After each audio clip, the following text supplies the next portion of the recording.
Bismillahir-Rahmanir-Rahim. Now, today I'll be finishing with the chapter of the cave from the E.H.Palmer translation, 62 through 110.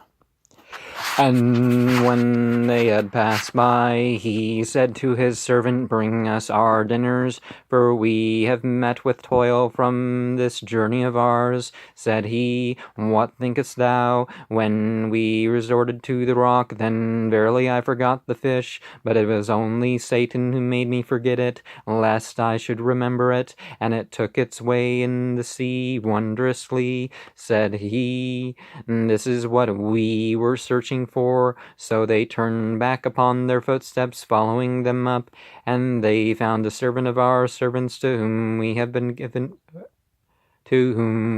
given mercy from ourselves, and had taught him knowledge from before us. Said Moses to him, "Shall I follow thee, so that thou mayest teach me from what thou hast been taught in the right way?" Said he, "Verily thou canst never have patience with me. How canst thou be patient in what thou comprehendest no knowledge of?" He said, "Thou wilt find me, if Allah will, patient, nor will I rebel against thy bidding." He said, "Then if thou followest me, ask me not about anything until I begin for thee the mention of it." So they set out until when they rode in the bark, he scuttled it.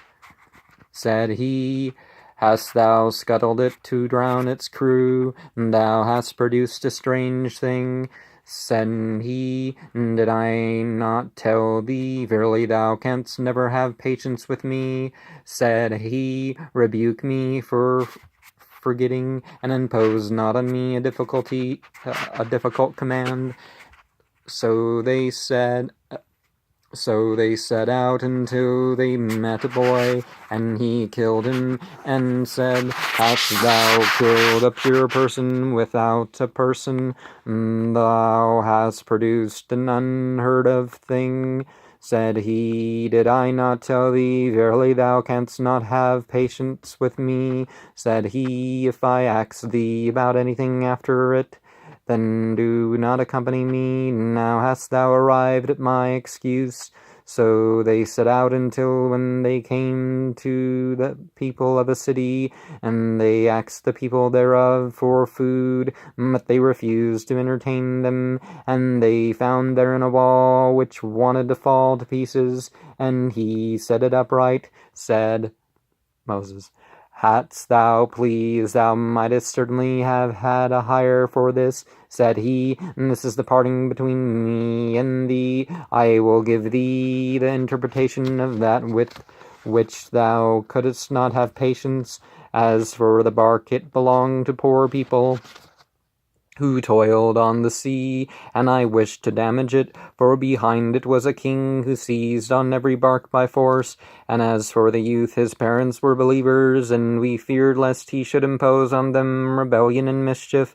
So we desired their Lord would give them in exchange a better one than him, in purity and near in filial affection. And as for the wall, it belonged to 2 orphan youths in the city, and beneath it was a treasure belonging to them both. And their father was a righteous man, and their Lord desired that they should reach puberty, and then take out their treasure as a mercy from thy Lord. And I did it not on my own bidding." That is the interpretation of what thou couldst not have patience with. And they will ask thee about the Qoor'aan.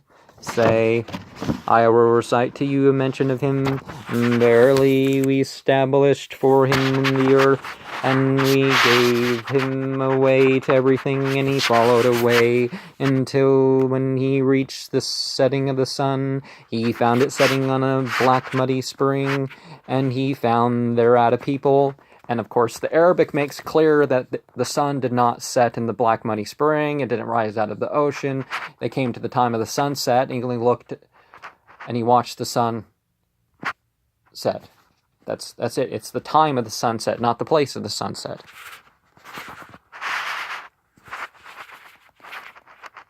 Oh, okay, this doesn't have that mistranslation, but anyways. And he found thereat a people. We said, O Qoor'aan, thou mayest either torment these people or treat them well. Said he, as for him who does wrong, I will torment him. Then shall he be sent back to his Lord, and he will torment him with an unheard of torment. But as for him who believes and acts aright, for him is an excellent reward, and we will tell him our easy bidding. Then he followed away until when he reached the rising of the sun, he found it rise upon a people to whom we have given no shelter therefrom. And we comprehended the knowledge of what he had with him. Then he followed away until when he reached the point between the two mountains, he found below them both a people who could scarcely understand speech, and they said, O Qoor'aan, verily Ya'juj and Ma'juj are doing evil on the land. Shall we then pay tribute on the condition that thou set between us and them a rampart? He said, What my Lord hath established me in is better, so help me with strength, and I will set between you and them a barrier. Bring me pegs of iron until they fill up the space between the two mountain sides. Said he, Blow until it makes it a fire. Said he, Bring me that I may pour over it molten brass.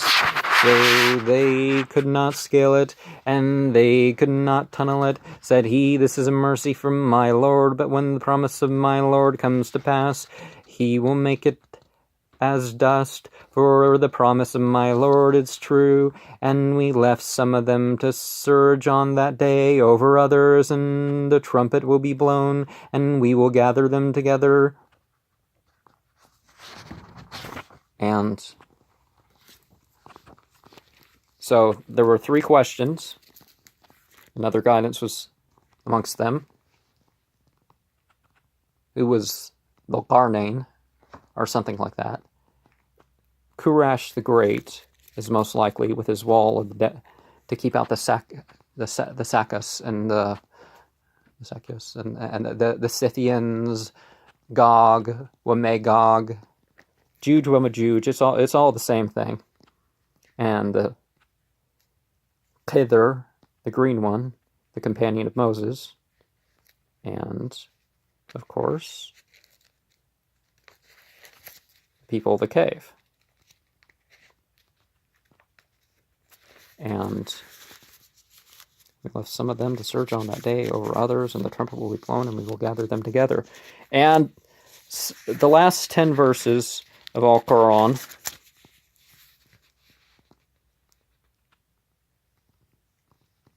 I'll say this one next. And we will set forth hell on that day before the misbelievers whose eyes were veiled from the reminder. Oh.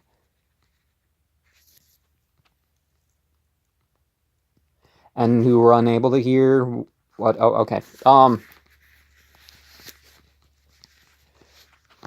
But those 10 verses are very important ones in terms of the end times. The whole chapter is really, but those people, Juj and Majuj, come down from the steppes of Asia. So we know they're not Middle Earth people. Anybody who believes this doesn't believe what the Quran has to say about this. And we sent forth hell on that day before the misbelievers. Okay. Verse 101. Whose eyes were veiled before from my reminder, and who were unable to hear. What did those who misbelieve reckon they could take my servants for patrons besides me? Verily we have prepared hell for the misbelievers to alight in.